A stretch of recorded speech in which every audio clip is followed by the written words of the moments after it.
आदरणीय लोगों को मेरा प्रणाम। मारा भाला नरेंद्र भाई मोदी प्राइम मिनिस्टर, मारा भाला। मैं आप सब लोगों को नमस्कार करके, मैं बीमारी जैसे बहुत नई बातें कर सकती हूँ। इस स्टेज पे हमेशा गाने के लिए आई हूँ, लेकिन ये नहीं पता था कि पिताजी के बरसी के दिन हम आते थे। हर 24 तारीख को हर साल, तब बहुत साल हो गए थे पिताजी को जाके, इतना कुछ अखरता नहीं था। लेकिन आज ये नहीं पता था कि दीदी के लिए ऐसे आना पड़ेगा।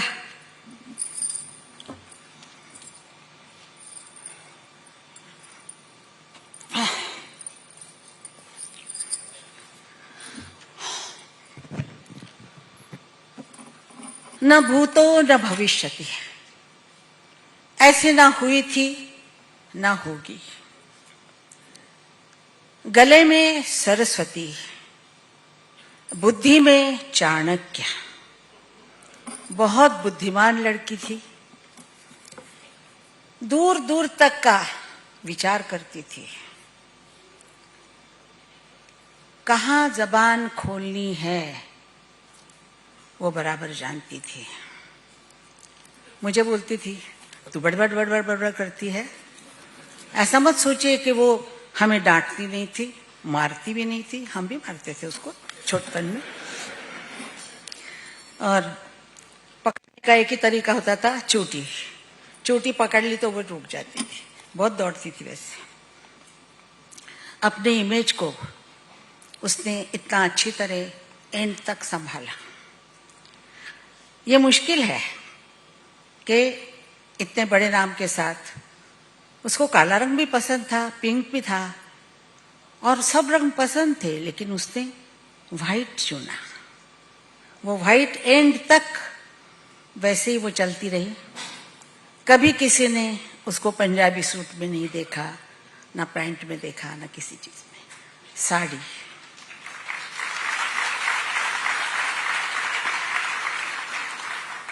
वो अपने माता पिताजी, माई और बाबा इतना प्यार करती थी।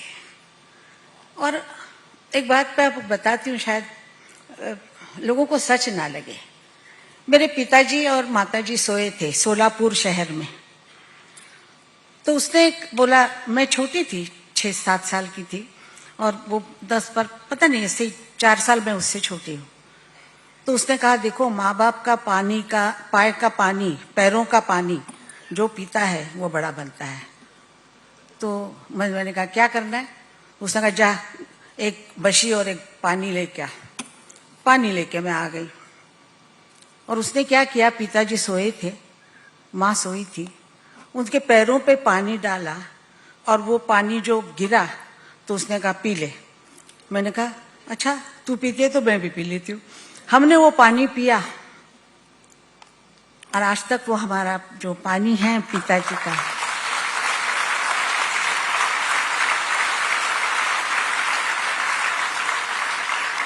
ऐसे वो पिताजी और माताजी के भक्त थे। आज की दुनिया में कोई ऐसा करेगा? हाथ का पानी भी नहीं पिएंगे, बोले धो क्या हो हाथ। जहां गाने के लिए जाती थी वहां कहती थी, बाबा यश देना। मराठी मध्ये बोलायची, बाबा सांभाळून घ्या।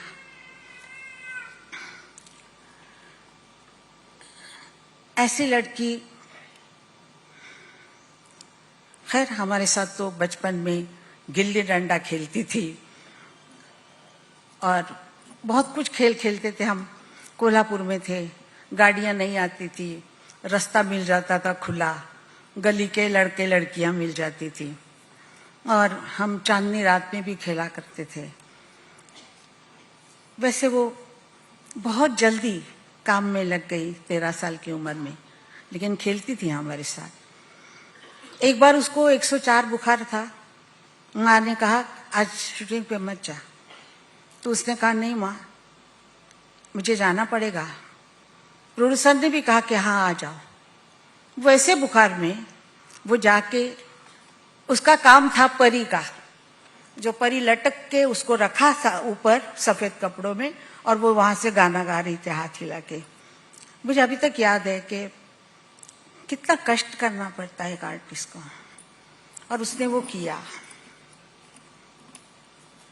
1940 की ये बात है, जब फिल्मों में रिकॉर्ड के ऊपर सिंगर का नाम नहीं आता था, एक्टर का नाम आता था।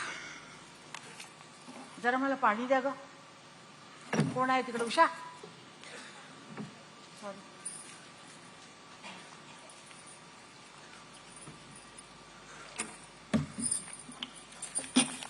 रिकॉर्ड पे हमारा नाम नहीं आता था।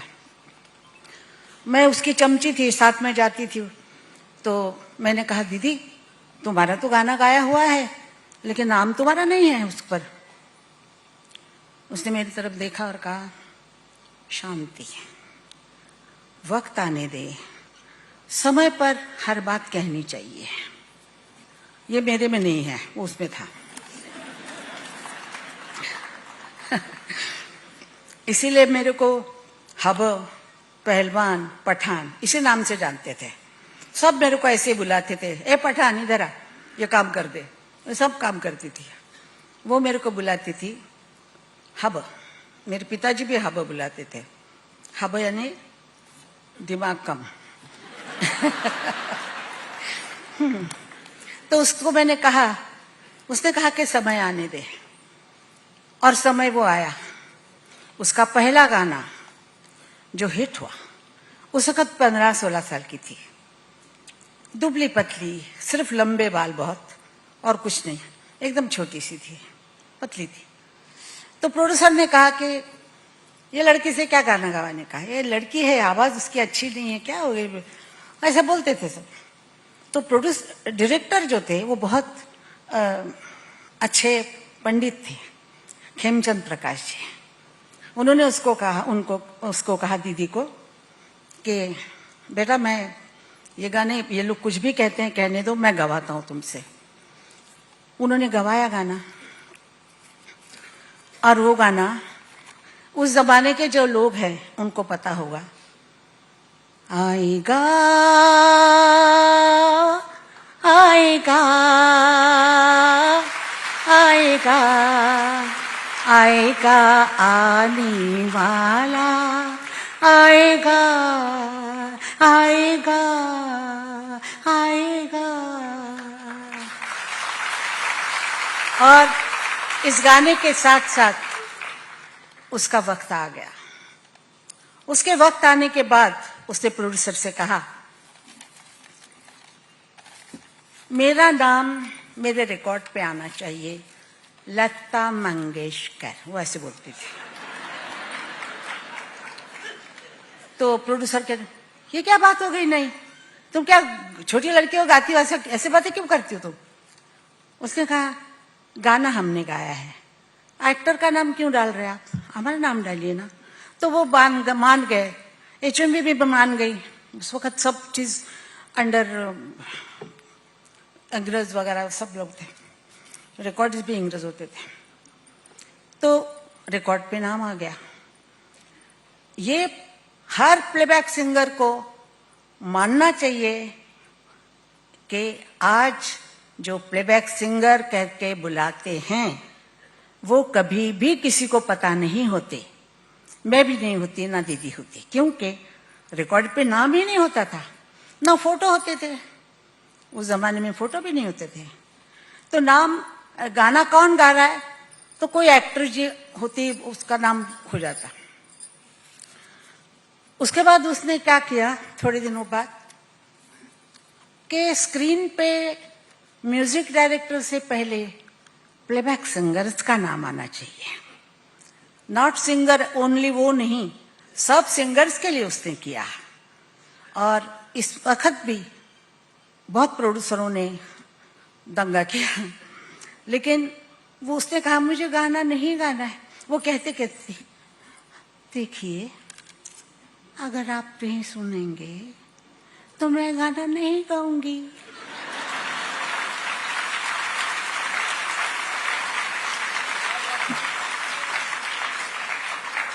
प्रोड्यूसर मान गए। इतने लोगों के नाम आते थे, प्लेबैक सिंगर के भी नाम आने लग गए। फिर आजकल नहीं देते हैं क्योंकि फिर जमाना बदल गया। तो उसके बाद उसने कहा कि हमें रॉयल्टी चाहिए। सब प्रोड्यूसर इकट्ठे हो गए। उस जमाने के अति रति महारथी जो थे सब इकट्ठे हो गए। उसने मुझे कहा आशा तू मेरे साथ है। मैंने कहा दीदी तू जो करेगी चल जा सूढ़ी पे बेटा, कर चढ़ जाऊंगी। बोले देखो ये लोग नहीं मानेंगे अगर हम गाना गाते रहेंगे, गाना छोड़ना पड़ेगा। छोड़ेंगे क्या बात है, छोड़े। तो उसने प्रोड्यूसर को कहा कि मुझे रॉयल्टी चाहिए, सब में सिंगर्स को चाहिए, क्योंकि वो गाते हैं, गाने चलते हैं। प्रोड्यूसर कमाता है, रिकॉर्डिंग कंपनी हजारों करोड़ों रुपए कमाते हैं, हर हमें 500 और 1000 रुपए देते हैं। तो उन्होंने कहा कि आप हैं कौन, आप इंस्ट्रूमेंट हैं, आप इंस्ट्रूमेंट हो। वो प्रोड्यूसर गाना लिखता है कोई, सुना ट्यून बनाता है कोई, आप तो गाती हो। तो आप ऐसा कीजिए मुशायरा कर लीजिए गानों का। नौशाद साहब बूढ़ेपन घट पे आप ही गा लीजिए बाजे पे।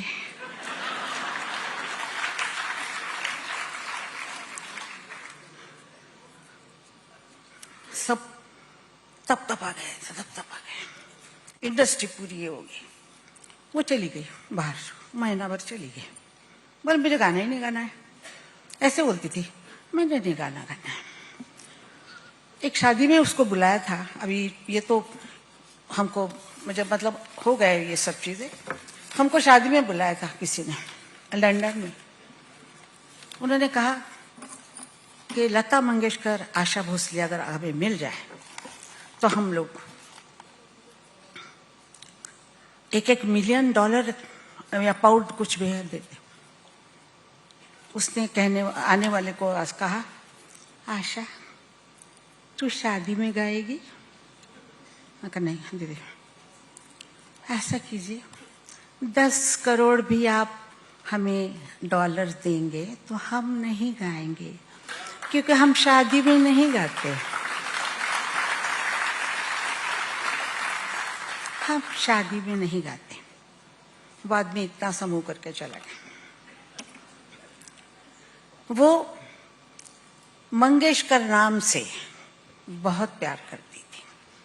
वो जब भी मुझे कहती या किसी से बात करती और उसको कहना होता तो वो बहुत ही लता मंगेशकर मंगेशकर ऐसे करके।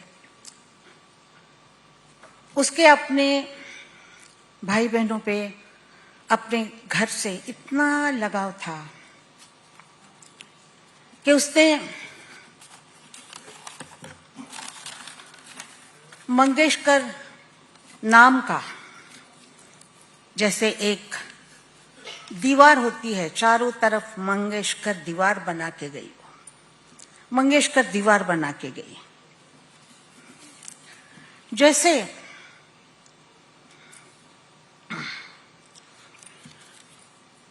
वालाजी ने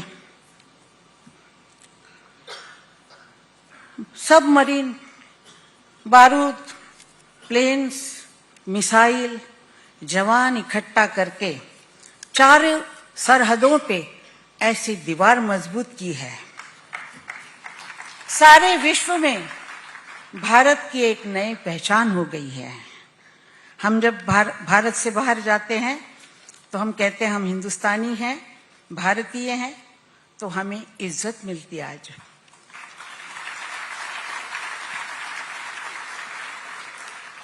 वैसे उसने और एक बात हमारे लिए की, सब प्लेबैक सिंगर के लिए।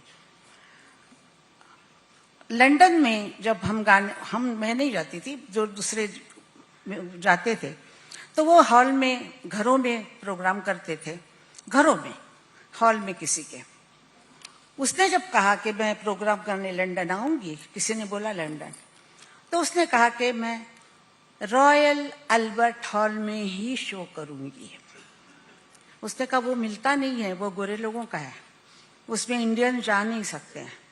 नहीं जा सकते तो नहीं जाएंगे, खत्म हो गई बात। उसको मनाने का कोई मकसद ही नहीं था। उसने प्रोग्राम किया अल्बर्ट हॉल में, पहला प्रोग्राम उसने किया। अल्बर्ट हॉल फट पड़ा था, इतने लोग आए थे। उसके बाद मैंने शो किया वहां पे, उसके पैरों पे पैर रख के मैं जगह चली गई। उसने तब कहा कि जहां बारबरा स्ट्राइसन गाती है वो न्यूयॉर्क का कार्नेगी हॉल में मैं गाऊंगी। उसकी सोच ऐसी ऊंची थी कि कार्नेगी हॉल कोई नहीं मिलता था वहां पे, किसी इंडियन को नहीं मिलता था, ना अफ्रीकन को मिलता था, गोरे लोगों का हॉल था। तो उसने उसमें गाया। फिर उसने सिडनी ओपेरा हाउस, सब जगह पे जहां गई वो, वहां उसने ऐसा किया। उसने हमारे लिए, सब प्लेबैक सिंगर्स के लिए, आज जो सब जा रहे हैं, जाते थे वहां, उसने दरवाजे सबके लिए खोल दिए।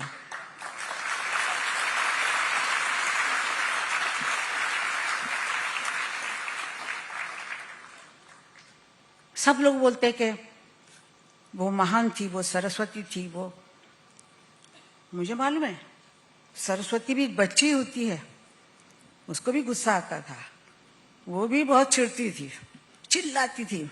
माँ बोलती थी चिल्लाओ मत, चिल्लाओ मत, आवाज बैठ जाएगी तेरी, आवाज बैठ जाएगी। तो और चिल्लाती थी, क्योंकि उसको जो चाहिए था वो माँ से मिलना चाहिए। तो इसलिए आप लोगों के लिए तो लता मंगेशकर गई हैं, और मैं क्या कहूँ, जिसको यहाँ पर अवार्ड मिल रहे हैं उनको मैं बहुत बहुत क्या बोलते हैं, मतलब आशीर्वाद देती हूँ कि उनको बहुत अच्छा लगे। और सबसे बड़ी बात यह है कि कोई कलाकार नहीं बन सकता, जितना भी अच्छा हो, जब आज से सुनने वाले आप जैसे ना हो, कोई नहीं बन सकता। अगर आपने लता मंगेशकर को 80 साल सुना है, 50-60 साल तक सुना है, उसको बढ़ावा दिया है, उसको तालियां दी है, उसको आपको वो पसंद आई है, आपके दिल में उतर गई, तो आपने बताया भी है, इसीलिए वो कलाकार थी। और आप भी उतने ही कलाकार हैं। मैं आपको धन्यवाद, उसके तरफ से भी धन्यवाद करती हूँ कि आप आर्टिस्ट को आर्टिस्ट बनाते हैं। મારા વહાલા પંતપ્રધાનજી અહીંયા પધાર્યા છે, અમારે માટે ખૂબ ખૂબ ગૌરવની વાત છે। હું એમની બહુ બહુ બહુ આભારી છું। सगळ्या मराठी लोकांना माझा मराठीमध्ये नमस्कार। जय महाराष्ट्र, जय भारत, जय हिंदुस्तान।